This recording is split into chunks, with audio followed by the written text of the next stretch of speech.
I didn't see that one coming. So if you don't know Pete Seeger, an amazing singer-songwriter, an amazing contribution to the folk movement, he made his transition this last week. So we are honoring him, and he was about to have his 95th birthday, I believe. But we're honoring him with the music today. He did a lot to show what that song embodied about passing through, that what are we about? Are we about the limitations that the world can put on us? Are we about protecting our human liberties and our human beingness? Are we about spiritual freedom? Are we about using our voice to speak and to activate a consciousness that gives birth to the activity of love for all beings? So we are here to do that, aren't we? In Unity, that's our practice. That's our practice. So how would our reality change? How would our thoughts, our actions, and our emotions change if we recognized fully that we are all just passing through? Is there anyone here planning on not passing through? There may be, right? Some of you may be like, I'm going to demonstrate it. I'll be, number one or number two, right? But for most of us, we accept this reality that our physical body is passing through. That yes, there was a spiritual body, and yes, that spiritual body presses out through this image that is a physical body, that it comes from first a thought in God mind, in universal mind, and expresses, and that's our healing capabilities, right? When we press forth from the divine blueprint. But we look at the idea of our bodies and our human selves passing through. Even for some of us who may think that we're not passing through, right? Are you going to be taking things with you? Really? Are you going to be taking things with you? No. So even on those higher levels, we're not taking our supplies, we're not taking our situations, we're not taking, which probably most of us are pretty happy about, that we're not taking a lot of our situations, but we're not taking things with us. Now, in ancient Egypt, there was a concept that you do take things with you, and you build up a tomb, and you put all of your things in here. We know that the master teacher, one of the greatest teachers of all times, took nothing with him. And in fact, was one of the richest men on this spiritual journey, but didn't have a possession in the world. Demonstrated more than has been demonstrated, but didn't cling on to a thing. So how would we change our actions, our thoughts, and our behaviors if we came from this place truly rooted and grounded in knowing that this body being called me is only passing through? Truly is only passing through. What would I commit to? What would I believe in? What would I listen to? And what would I allow to dominate my mind and emotions? Only the presence of the unlimited, right? That's what I would be committed to. That's what I'm committed to when I'm in this space of recognizing that my life is more than just a human being that needs to protect itself, that needs to live for itself, that needs to cling and to claim and to build up and to store up for the grand old day when I just let it all go. We're more than that. And we're here to demonstrate and practice more than that. But a lot of times in the human journey, we forget who our master is. We forget who we are here to serve because we begin to separate in conscious awareness, not separate in truth, but we separate in practice from the knowing that there is one power and one presence. It is God, the good omnipotence, that God is known by many names, but that truly is a God of experience. And that experience comes from breathing deeply into the core of beingness and getting it. That's what Jesus, the master teacher, got. That I and God are one. That there is no sense of separation, that there is no thing that can keep me from my good, no thing that can tie or burden this human being, this human body down. And in fact, there's a bit of teaching that shows that when the master ascended, there was a laugh, a smile, like, so silly that one would think they could take my body and they've taken me. How would that be if we lived our lives with all the material world going, this can come, this can go, but it will not take me. I can have high days. I can have low days. I can have good things that the human condition might judge as good and bad and this and that. I might have bondage and I might have freedom. But nothing can happen to the core of my being that will shift my nature. I am a spiritual being living a spiritual life. There are some awesome teachings in the scripture about bondage, are there not? About bondage, about limitations, about being stuck. In Unity, we practice the Bible as a metaphysical text, that it is a text to look at metaphysically so that we can see how, when we are in states of limited consciousness, how we can expand our consciousness into the principles of freedom, which is our God-ordained birthright. And we can also see in the scripture that there are tools and keys to expanding into a higher consciousness, even when we don't feel like we're in bondage, but we are ready to say yes to the next level of our spiritual evolution. I'm going to share with you a bit from Charles Fillmore on interpreting the Bible. He says, interpreting the Bible is like reading out of a code in which the foundation principles have to be constantly kept in mind. The foundation of all scripture is that God is mind, and that mind has ideas. Ideas are made manifest in our world. If you interpret and read scriptures with this understanding before you, it will greatly reveal itself. There is a revealing intelligence in every one of us, which makes itself manifest when we have this key to the scriptural side. Now, in reading any part of the Bible, he says, take the first thought. Now, this is the one infinite, omnipresent mind expressing itself, and all these characters are but the ideas in that mind and these incidents. These situations refer to the expression or outer manifestation of that mind. In 1923, this was a truly inventive, expansive, revolutionary, new way to embrace the scriptures. To say that as I read about the characters in these stories, I am reading about the aspects of mind. I am reading about situations that if I dive into it, I will see that all of these individuals, all of these places represent not individuals and places, but represent states of consciousness that exist within my own mind and my own being. And then in fact, if I dive into this code, I can experience a greater reality. I can unfold spiritual truths that were known to the masters throughout the ages. So we take the Bible as a spiritual text from what we call atom consciousness or man-separated thinking consciousness. Oh my God, it's just me here. I'm just this being right over here. And whoa, where is God? Oh my gosh, what happened to my clothes? All that stuff, right? Whoa. All the way from that through to the divine consciousness of the Christ presence. That presence demonstrated in Jesus, but that presence that was born in the mind of God for all of humanity, for all of our spiritual realities. So there's a story that I want to hop into today, and it's the story of Jacob and Esau. Now, if you know this story, you know that Jacob had an interesting life. If you don't, I'm going to give you the nutshells. Jacob came in grabbing the heel of his twin brother, trying to be the first to get the birthright, trying to be the chosen one of the family, trying, we could say, to have the most abundance, right? In consciousness, in experience, in the family. Because the traditions of that time were that your firstborn son inherits everything. The firstborn son is the master, the lord of the tribe, of the people. So the story is that even in Rebekah's belly, there was a struggle.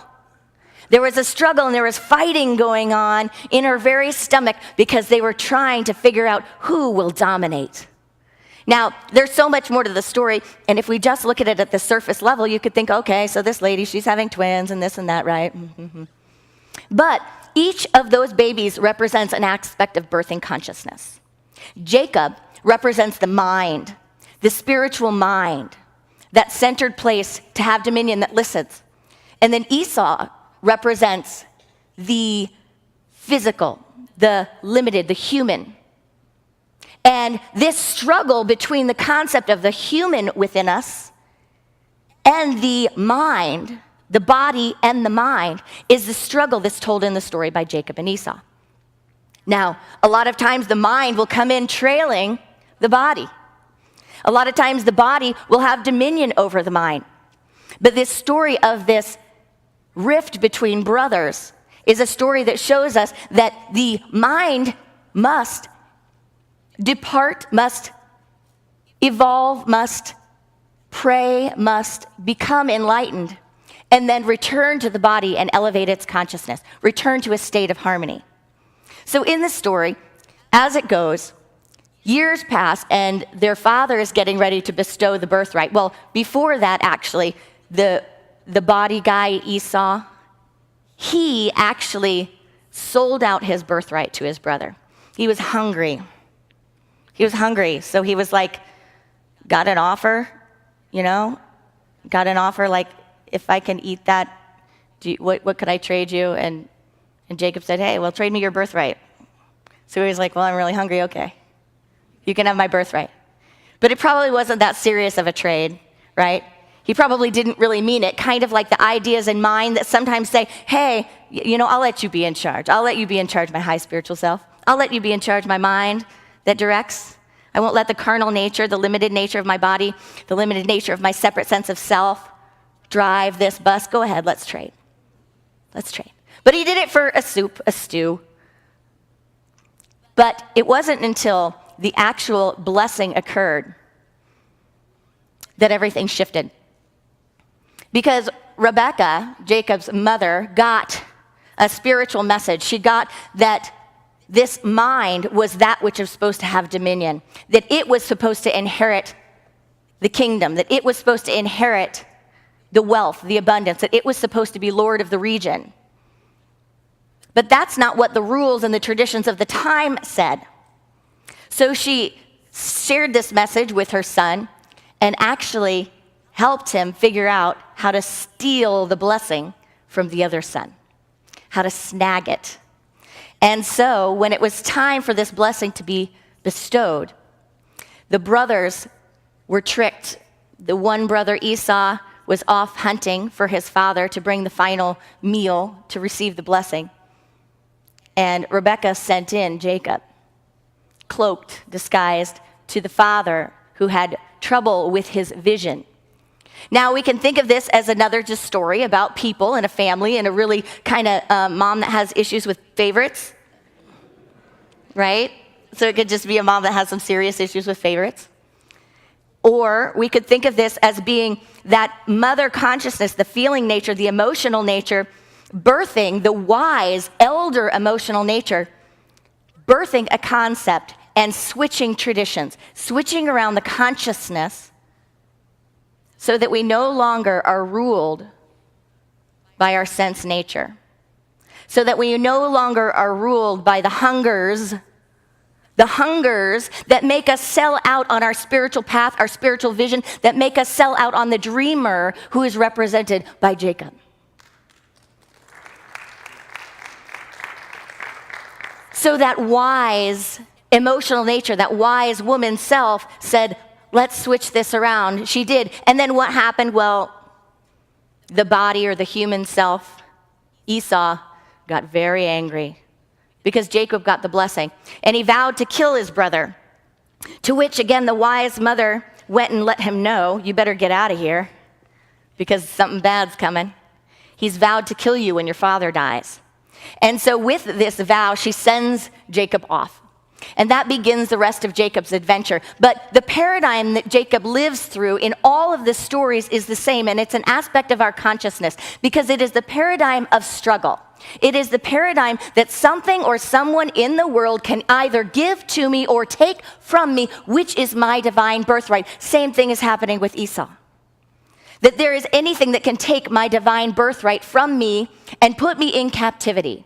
If you know anything more of the story, it goes on where he is he is heading to new lands, and he finds this woman that he falls in love with, and he promises to serve so that he can marry her. So he serves 7 years, and guess what? At the end of 7 years, the father sticks the eldest daughter in a veil and sends him. Does this sound like the other part of the story? Right? Sends the eldest daughter in a veil because the rules are you got to marry off the eldest first. Just like the rules are, the eldest has to inherit the kingdom. So he sends in the daughter, and he ends up marrying her, but that wasn't the one that he wanted to marry. So he says, I love the one that I wanted to marry so much, I'll wait. And he gets her, and he serves for another 7 years. So he is serving, and he is serving, and 7 represents as long as it takes, right? As long as it takes. But he is serving and serving, following his guidance, but serving and serving, and he always has this story of captivity. He always has this story of being limited. But what happens to Jacob on his path? Because Jacob is this spiritual seeker, this dreamer. Jacob on his journey takes a rest. And he lays his head down on the stone of destiny. And when he lays his head down on the stone of destiny, a vision comes to him. And in that vision, there is a ladder, a stairway to heaven. And up and down that stairway are the messengers of God. And he knows that in this vision, he has been with the fullness of God. He receives in this vision the realization of connection, of guidance, and of this practice and this principle, and we need to really get this, that God is not limited to his homeland. That God is not limited to where he thinks he's supposed to be or what he thinks he's supposed to do, but that he is on this adventure that one could call awful, where a bunch of bad things keep happening, and even there in the midst of it, he gets the pureness of the message that God is omnipresent. That wherever I am, in whatever I do, the fullness of Spirit is here. And there are no limits. There is no thing, no one, no experience, no place, no wife, no father, nothing that can hold you back from your good. That in fact, that stairway to heaven is wherever you are, and up and down come the messengers, and those angels are messengers of God, bring divine ideas to guide us.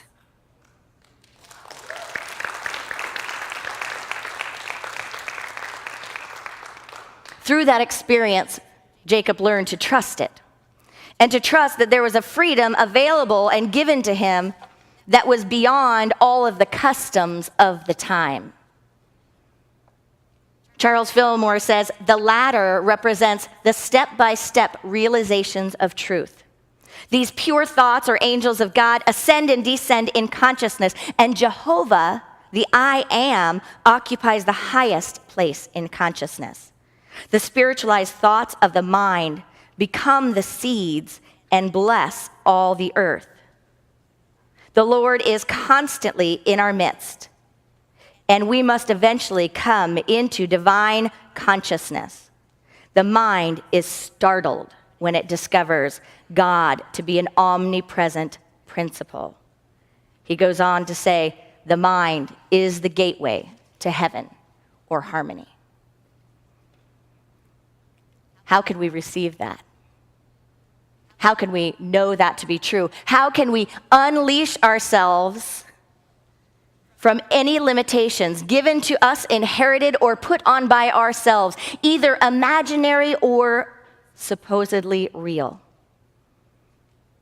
One is to unleash the mind from its idea that it needs to protect the body and sustain itself, to mature the mind, and then to come back into harmony with the body, and to recognize that the divine mind is here to be in dominion, and not in dominion in a bad way, but in stewardship, to direct the thoughts and words of actions of each one of us. And we can remember that when we realize that we are only passing through. So who am I, and who am I here to serve? Am I to serve the aspect of consciousness that is expressing beautiful and magnificent, but that is only passing through? Or am I here to serve that unlimited state of consciousness that the world is thirsting for? That the master teachers throughout the ages have said, yes, you will, and every system and every organization has tried to compartmentalize it and say, oh, it's only over here, oh, it's only over here, oh, if you have this situation or this circumstance, you won't get there. And the master teachers keep saying, yes, you will, this is you. This is you.